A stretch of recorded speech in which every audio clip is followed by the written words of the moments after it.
Hello everyone, welcome back. This is Hasham sir, your accountancy teacher. Dear students, बात करेंगे, अब तक आपने 4 लेक्चर्स देख चुके हैं। आप 4 लेक्चर्स आपने देखा, उसमें हमने आपको 3rd इलस्ट्रेशन तक अब तक बता दिया है।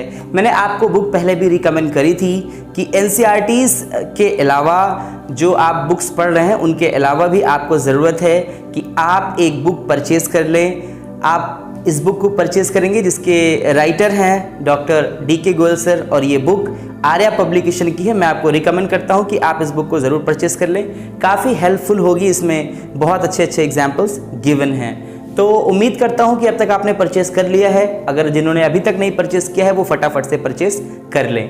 हमने इस बुक से 3rd इलस्ट्रेशन तक आपको पिछले 4 लेक्चर्स में बता दिया है। आज हम 4th इलस्ट्रेशन की बात करेंगे।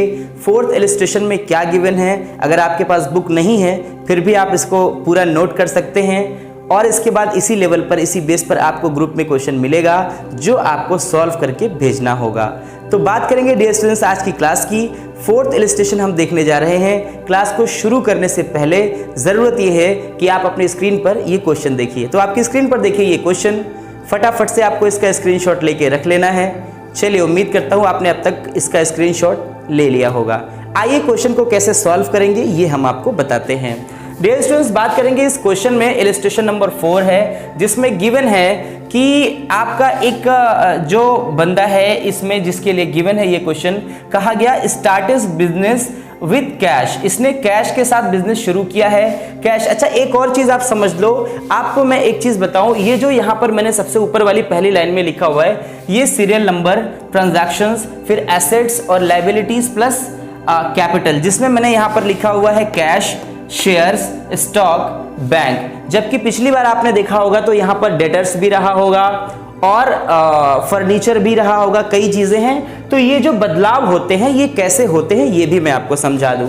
डियर स्टूडेंट्स, आपको क्वेश्चंस पढ़ने पड़ते हैं, ट्रांजैक्शन पढ़ना पड़ता है। जब आप क्वेश्चन प्रॉपर वे में पढ़ेंगे, ट्रांजैक्शन पढ़ेंगे, जब देखेंगे वहां पर कोई डेटर नहीं है तो हम डेटर नहीं लिखेंगे, फर्नीचर नहीं था तो फर्नीचर, सारे ट्रांजैक्शन पढ़ लेंगे, तभी इस तरह से आप फॉर्मेट तैयार कर सकते हैं। तो सबसे पहले सारे क्वेश्चन मिलते ही सबसे पहले फॉर्मेट पढ़ा जाता है। वहां पर शेयर परचेस करने की बात हुई थी तो शेयर लिख लिया गया, स्टॉक की बात हुई थी यानी गुड्स की बात हुई तो लिख गया, बैंक में एक बार पैसा जमा किया गया था तो लिख दिया गया। ये क्रेडिटर्स और कैपिटल अमूमन एक जैसे ऐसे ही हमेशा रहते हैं। बात करेंगे, पहला ट्रांजैक्शन गिवन है स्टार्टेड बिजनेस विद कैश, कितने से 1,20,000 से। कैश आपका 1,20,000 हो गया। शेयर पर 0 इफेक्ट, स्टॉक पर 0 इफेक्ट, बैंक पर 0 इफेक्ट, क्रेडिटर पर 0 इफेक्ट, और कैपिटल आप एज इट इज 1,20,000 दिखा देंगे। उसके बाद बात करेंगे, बी पॉइंट में चलेंगे। इक्वेशन आपका बन गया, क्या इक्वेशन बना, 1,20,000 आपके पास कैश है, 0 शेयर है अभी तक, स्टॉक भी 0 है अब तक, बैंक भी अब तक 0 है, क्रेडिटर भी 0 है, जबकि कैपिटल आपका 1,20,000 है। उसके बाद हम देखेंगे बी वाला ट्रांजैक्शन क्या हुआ है। रेंट रिसीव हुआ है 10,000। जब रेंट रिसीव हुआ है जाहिर सी बात है कैश आपका आया है तो प्लस 10,000 आपने लिख दिया। शेयर जो है वो एज इट इज रहेगा, मतलब जो 0 पहले चला था वैसे, यानी 0 इफेक्ट है। स्टॉक भी 0 इफेक्ट रहेगा, बैंक 0 इफेक्ट होगा, क्रेडिटर भी 0 इफेक्ट होगा, जबकि आपका 10,000 रेंट के रूप में आया तो आपका कैपिटल भी अब इंक्रीज हो गया 10,000 रुपए से। उसके बाद हम सी ट्रांजैक्शन की बात करेंगे। न्यू इक्वेशन में क्या गिवन है, इन्वेस्टेड इन शेयर्स 50,000। लो जी, आ गया आपका कैश जो है, कैश से आपने पैसा निकाला 50,000 तो यहां पर माइनस 50,000 लिख दिया गया। उसके बाद शेयर्स आपने परचेज किए हैं, 50,000 रुपए का शेयर खरीदा है तो शेयर में भी आपने लिख दिया 50,000, यहां पर प्लस हुआ जबकि कैश से माइनस हुआ। 0 इफेक्ट रहेगा स्टॉक पर, 0 इफेक्ट रहेगा बैंक पर, क्रेडिटर पर भी 0 इफेक्ट, और वहीं कैपिटल पर भी 0 इफेक्ट होगा। उसके बाद जब न्यू इक्वेशन आपका बनेगा तो 80,000 अब आपके पास हो गया कैश, वहीं पर शेयर्स आपके पास 50,000 हो गया, स्टॉक अब भी 0 है, बैंक अब भी 0 है, क्रेडिटर अब भी 0 है, और अभी भी आपका जो कैपिटल है वो 1,30,000 ही है। उसके बाद चलते हैं डी वाला ट्रांजैक्शन क्या है, इस ट्रांजैक्शन को समझते हैं। गिवन है, कहा गया न्यू रिसीव, माफ कीजिएगा, ये है आपका रिसीव डिविडेंड ₹5,000। 5,000 रुपए का आपने डिविडेंड रिसीव किया है तो कैश में भी प्लस हो गया 5,000, जीरो इफेक्ट होगा शेयर्स पर, जीरो इफेक्ट होगा स्टॉक पर, बैंक पर भी जीरो इफेक्ट होगा, क्रेडिटर पर भी जीरो इफेक्ट होगा। वहीं कैपिटल 5,000 आपका इंक्रीज हो जाएगा जब कैपिटल में लिखेंगे, क्योंकि डिविडेंड परमानेंटली आपके पास आ गया है। उसके बाद न्यू इक्वेशन हम देखेंगे तो 80,000 से अब हमारा कैश हो गया 85,000, 50,000 अब भी रहेगा शेयर्स, जीरो अब भी रहेगा स्टॉक, बैंक अभी भी जीरो है, क्रेडिटर अभी भी जीरो है, वहीं 1,35,000 आपका हो गया है अब कैपिटल। बात करते हैं ई वाले ट्रांजैक्शन की, जिसमें गिवन है, कहा गया परचेज गुड्स ऑन क्रेडिट ₹35,000।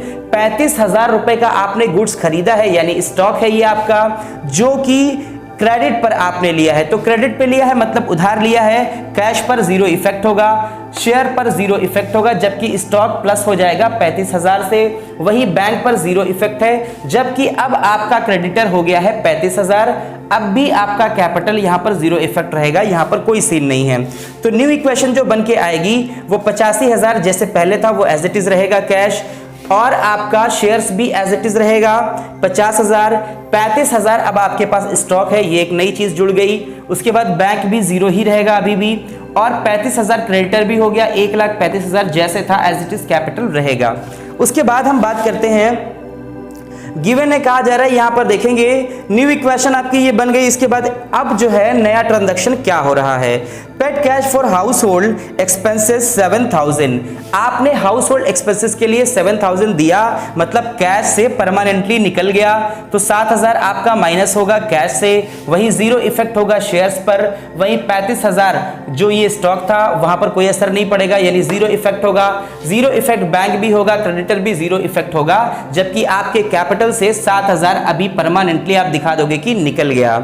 उसके बाद इसका न्यू इक्वेशन क्या बनेगा समझिएगा, 85,000 से जब 7,000 माइनस हो गया तो जाहिर सी बात है ये हो गया आपका 78,000।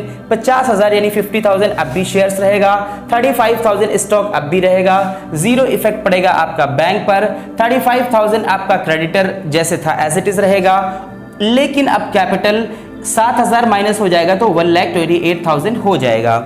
उसके बाद हम बात करेंगे न्यू इक्वेशन की, लिखा हुआ है sold goods for cash costing आपकी 10,000 है फॉर 14,000, यानी 10,000 रुपए का सामान 14,000 रुपए का बेचा, यानी 14,000 का।